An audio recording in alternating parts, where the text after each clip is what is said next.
So when do you know that you have a problem, doctor? And what are the signs? It might have been the meth addict showing up at 2 a.m. When a meth addict comes over at 2 a.m. to have sex with you and your partner, 2-hour session. 2 hours. I would say that might be risky sexual behavior. But when do you have to? What are the signs to look for where you might have a problem? Yeah, so if you want to understand if you have a problem, I think it's first important to take an inventory of what are the consequences of your behavior, positive and negative. Mm-hmm. And if there are negative consequences that arise because of your sexual behavior or the ritual that you engage in to procure that behavior, mm-hmm. then I think it's time to start reevaluating, is this a good thing for me, or might it be destructive in my life? But that's really a subjective thing for every single person to establish for themselves. So one person might say inviting someone over that you don't know who's on meth is pretty risky.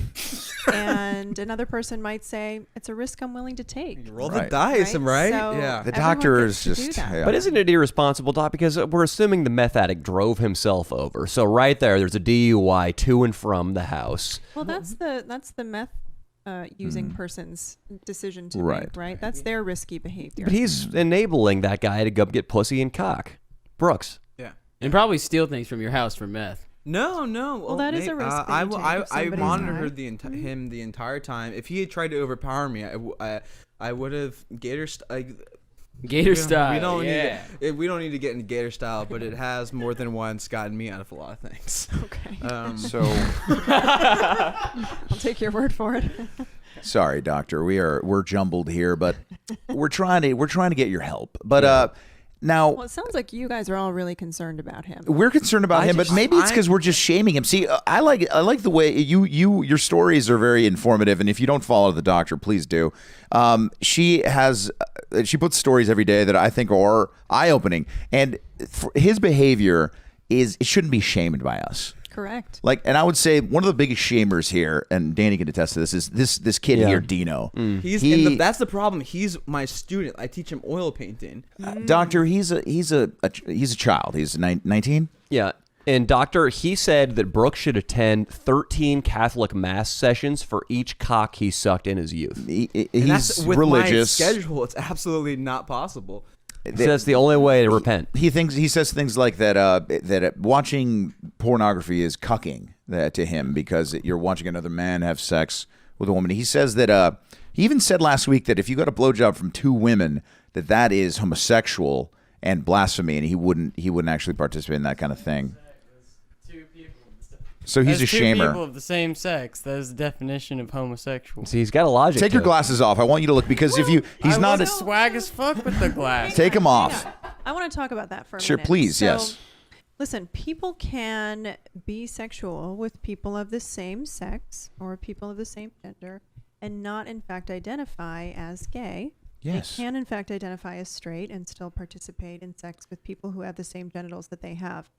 But, to your point, it sounds like you're very religious. So if that's something that doesn't work for you, then you probably shouldn't do it. Mm-hmm. He does anyway, though. Oh, all right. Hey, doctor, it's funny because, I know he hasn't been up to D-Tron's room, but I know there's something going on. We had a doctor with that story. That we're talking about this guy, D-Tron. What happened was we had a guy that used to hang out here, and one night he got a blowjob from a man, and he was considerably he got his asshole. He got his asshole. He got a blowjob from a man. Let's not leave that out. He considered himself a straight man. He had so much shame that he left town and disappeared. He changed his phone number, and we haven't heard from him again because he got blown in an attic, basically. Which really we wouldn't have cared, to be honest. Would you have cared that much? If it was in a cellar, I'd be like, kind of gay. Right. But the attic, it's novel. Also, can I just say, I do actually kind of consider myself kind of straight, mostly straight. He's a ladies' man. I'll say that. I refute that. I've seen him with so many. I mean, it's a continuum. Yeah, exactly. I'm constantly. It's like during the winter, I build a little chub, hibernate a bit, and with summertime, skinnier. With sex, it's very similar, except with I'm mostly straight, but then I can appreciate as an artist the aesthetic of a good male phallus. Sure. It's just something that I'm like, okay, and I could put my mouth on that, but I don't get fucked. I don't fuck. I don't kiss. I don't do too because that to me feels That's wrong. gay I shit. couldn't. Yeah, it's too gay. There's And no shaming here, Danny. So Stop it. there's all these different these different levels to it. I can't have an emotional relationship really with a guy because that just it feels Because wrong. romantically you don't identify. Exactly. Right. Yeah. Sure. I'm romantically so straight. Now, look, I'm need my sensing that the mommy. doctor's looking at all of us and saying, I've been around some real sexual deviants. Most of them were in jail. So she doesn't sense that none of us have much of a problem. So I want to know about, what would you say, when you spent some time with inmates in jail, can you tell us a story, or maybe what was I know that there's some confidentiality Do you want her to make Brooks feel normal right now? Exactly. I'm trying to. So give us maybe what was like something that was like common that you would run into with these sexual deviants in jail that they had experienced when they were young, or maybe things that happened to them that created the monsters that they may be. Sure. So first, I'm just going to change your language a little bit. Sure. The language "sexual deviant" sounds really judgy and shamey. You're right. I'm sorry. Yeah. That's okay. We'll call learn them together. filthy perverts. I'm learning, doctor. Doctor, how do you like filthy perverts? Is We'll that call them offenders. offenders? right? Offenders. Yeah, Okay, we'll offenders. call them offenders. They've offended some law. Sure. Okay, so one of the things that was really, really common was for a lot of the men who I worked with to have grown up in households where they saw their mothers being abused pretty viciously by their fathers, stepfathers, male figures in their lives.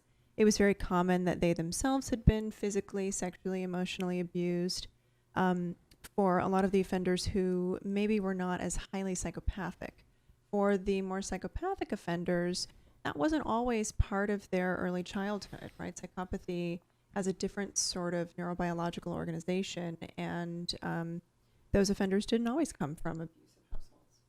Okay. The psychopathic offenders, what defines that? Because the ones you're referring to, the other offenders who grew up in abusive households, I've heard a lot about how sexual abuse is passed down through the generations.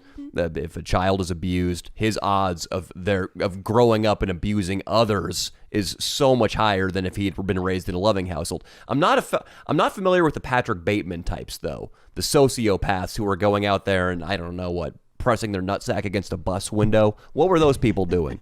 That is. Like all sorts of clinical things that you just mentioned in that. So let me think about how to answer that. First, just because someone is sexually abused does not mean that they have a higher likelihood of growing to become an offender. I want to just nip that. But there are many offenders who have abuse histories in their past. So when it comes to people who are more sociopathically organized, what that means is they tend to have more of a frenetic energy around their offending patterns. They're more impulsive. They're more opportunistic. They tend to have some remorse. Usually it's around getting caught, but they can sometimes feel a little bit of genuine concern for what's happened. For people who are psychopathic, we tend to think of psychopaths as sort of the most intense on the antisocial personality disorder scale. And for people who are psychopathic, their offenses are typically more planned, more controlled, and they definitely don't feel, remorse around this kind of behavior. So, Are their offenses different than ones who are victims of abuse? no, not always. I mean, sometimes people who have been abused tend to repeat some of the same styles of abuse that they've experienced, but not all the time. And so psychopathic offenders, does that tend more toward men raping women or men abusing children or both? The groups of folks who I've worked with, it's a pretty even split. Okay. Right? Yeah. How many women did you run into that were offenders? I mean, a fair amount. There is a fair amount. I used to work in women's prisons too, and so the number's much smaller than men offenders who are male. Yeah, I bet. Yeah. But I mean, there definitely are female sex offenders.